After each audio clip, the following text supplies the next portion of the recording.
YouTube channel MD creator বন্ধুসকল, toy vehicle and equipment collection নামেৰে video' এটি upload কিছুদিন আগতে দিছিলোঁ। আজিৰ ভিডিঅ'টো টয় আইটেমক লৈ কৰা।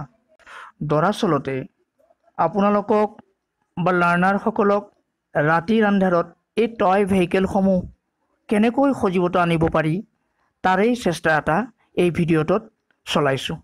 এইখিনি কৰিবলৈ যাওঁতে মই ৱৰ্ল্ড ৱাৰ ছেকেণ্ডৰ এটি কাল্পনিক দৃশ্য উপস্থাপন কৰিব লগা হ'ল।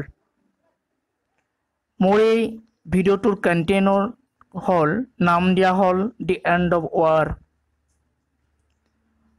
ৰক্তক্ষয়ী যুদ্ধৰ অৱসানৰ পিছত সৈন্যসকলে কেনেকৈ ক্লান্ত আৰু অৱসাদ মনেৰে বেটেলফিল্ডৰ পৰা উভতিছে, তাকো নিশাৰ আন্ধাৰ ফালি পানীপথ, স্থলপথ আৰু আকাশী পথ সকলোতে ভেহিকলসমূহৰ উভতনি যাত্ৰা।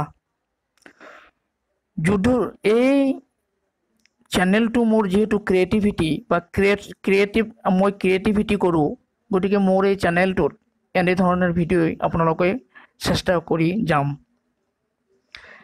ভিডিঅ'টোৰ শেষত যুদ্ধ আমাক যে নালাগে তাৰো এটি সাংকেতিকভাৱে মই উপস্থাপন কৰিবৰ চেষ্টা কৰিছোঁ। আশা কৰোঁ আপোনালোকে ভিডিঅ'টো চাব আৰু যদি ভাল লাগে আপোনালোকে অৱশ্যে উৎসাহিত কৰিব আৰু কমেণ্ট কৰিব, লাইক কৰিব, শ্বেয়াৰ কৰিব। তেতিয়াহ'লেহে আপোনালোকক এনেকুৱা আমি ভিডিঅ' কৰিবলৈ উৎসাহিত হ'ম।